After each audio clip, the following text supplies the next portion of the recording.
ये कहानी है राजकुमारी के सोने चांदी के बाल की। एक समय की बात थी। राजा तानसेन और रानी लक्ष्मी को बहुत वर्षों बाद जुड़वा बेटियां हुई थी। दोनों बेटियां दिखने में तो बहुत ही सुंदर थी। और तो और उनके जो बाल थे, एक के चांदी के और दूसरी के सोने के थे। महाराज, हम कितने भाग्यशाली हैं। हमें कितनी सुंदर दो बेटियां हुई है। हमें हमारे बेटियों का नाम रखना है। इस बारे में कुछ सोचा या नहीं? हाँ रानी लक्ष्मी, सच में भाग्यशाली तो हम है। और नाम का बोलूं तो देखो, हमारे एक बेटी के चांदी के बाल है तो उसका नाम है चांदनी, और एक के सोने के बाल है तो उसका नाम है सोनाली। वाह महाराज, नाम तो बहुत अच्छे से सोचा है आपने। चांदनी और सोनाली अब धीरे धीरे बड़ी होने लगी। दोनों के चहल पहल से महल तो मानो जैसे चहकने लगा था। पिताजी, मेरे बाल कितने सुंदर हैं ना?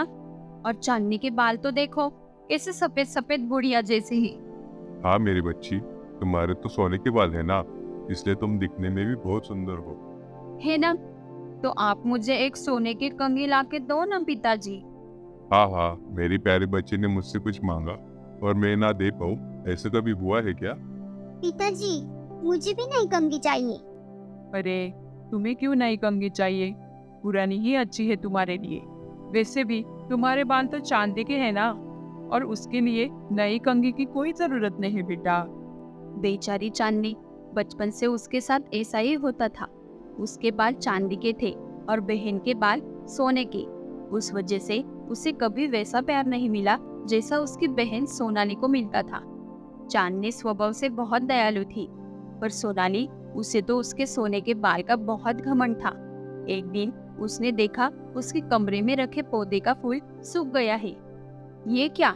मेरे कमरे में सूखा फूल पड़ा है। लगता है उस माली ने अच्छे से ध्यान नहीं दिया। रुको, अभी उसे मजा चखाती हूँ। सोनाली राजा के पास गई और उसने माली को बुलाने का आदेश दिया। माली, मैं ये क्या सुन रहा हूँ? मुझे माफ कर दो महाराज, गलती हो गई मुझसे। झूठ झूठ बोल रहा है ये पिताजी। कोई गलती बिलती नहीं हुई है इससे। ये सब जानबूझकर किया है इसने। पिताजी, मैं चाहती हूँ कि आप इस माली को अभी के अभी काम से निकालकर इसे धक्के मारकर बाहर निकालिए। नहीं पिताजी, माली चाचा ने बोला ना, गलती से हो गया। और इनकी गलती कोई इतनी भी बड़ी नहीं है कि आप इन्हें काम से निकाल दोगी।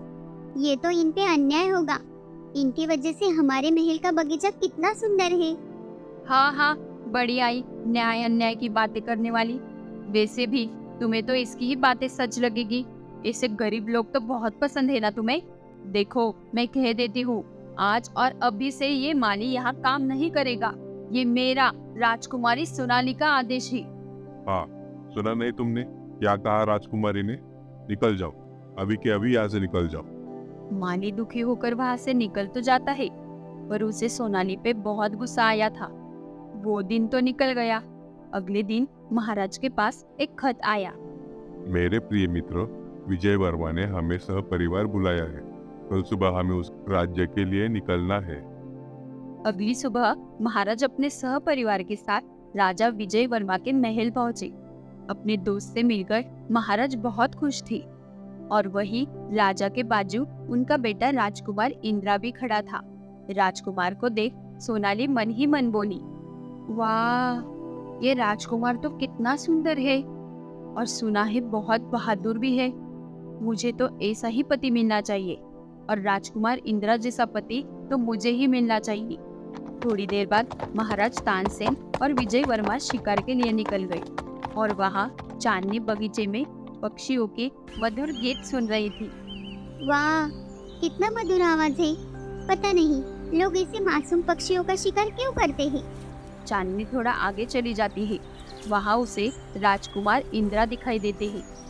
अरे राजकुमार इंद्रा, आप तो शिकार करने गए थे ना? सच कहूँ तो मुझे शिकार करना अच्छा नहीं लगता। वो तो मैं पिताजी से छुपकर यहाँ आया हूँ।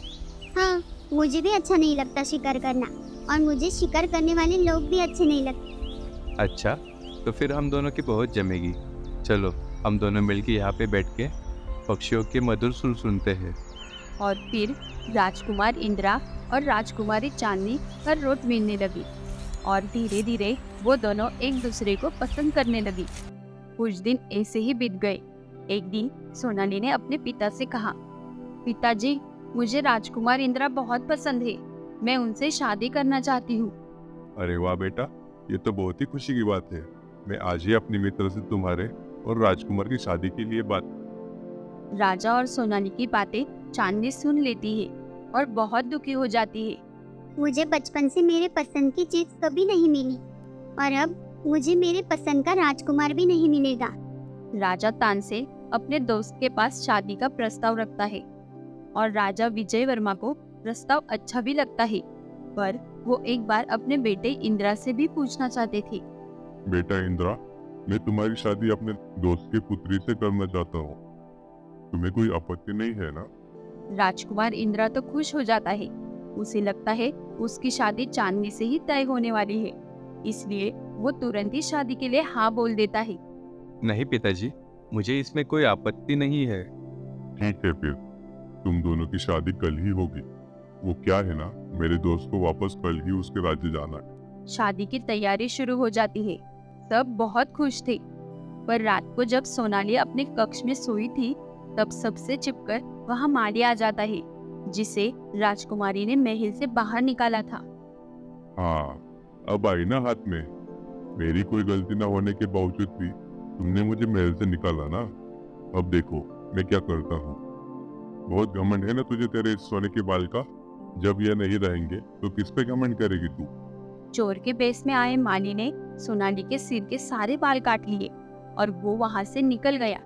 सुबह जब सोनाली ने अपने आप को आईने में देखा तो वो बहुत रोने लगती है। ये क्या हो गया? मेरे सोने के बाल कहाँ गए? अब मेरी शादी कैसे होगी? तो रो मत सोना, तू मेरे बाल ले ले। क्या मैं तेरे बाल ले लूं? क्या तेरा दिमाग खराब हो गया है? तेरे ये बुढ़िया जैसे बाल लेकर मैं क्या करूंगी? अरे भरोसा रख, राजकुमार को मेरे जैसे बाल बहुत पसंद है। अच्छा, क्या तू सच कह रही है? राजकुमार को ऐसे ही बाल पसंद है? चांदनी अपने थोड़े बाल सोनाली को दे देती है और फिर सोनाली और राजकुमार इंद्रा की शादी हो जाती है। सोनाली के सिर पर चांदी के बाल देखकर राजकुमार उसे पहचान नहीं पाता। उसे अभी भी ऐसा ही लग रहा था कि उसकी शादी चांदनी से हुई है। चांदनी, तुम बहुत ही अच्छे दिख रहे हो। देखो ना, हमने कभी सोचा भी नहीं था कि इतनी जल्दी हमारी शादी भी हो जाएगी। क्या आपने अभी चांदनी कहा? हाँ, अब चांदनी को चांदनी नहीं कहूँगा तो क्या कहूँगा? पर मैं तो सोनाली हूँ। क्या? पर मैं और चांदनी एक दूसरे से प्यार करते हैं और मैंने चांदनी से शादी के लिए हाँ बोला था। और अगर तुम सोनाली हो तो तुम्हारे बाल चांदनी जैसे कैसे हैं? वो छोड़ो, मतलब तुम दोनों एक दूसरे से प्यार करते हो और चांदनी ने मेरे लिए अपने प्यार की कुर्बानी दी। ये मुझसे क्या हो गया? नहीं, मुझे अभी के अभी सब सच बताना होगा। सब कुछ जानने के बाद सोनाली अपने माता पिता को चांदनी के त्याग के बारे में बताती है। राजा रानी को बहुत बुरा लगता है, क्योंकि उन्होंने हमेशा चांदनी को कभी वैसा प्यार नहीं दिया जो वो सोनाली को दिया करती थी। पर वो अपनी गलती मानकर चांदनी और राजकुमार इंद्रा की शादी करवा देते हैं।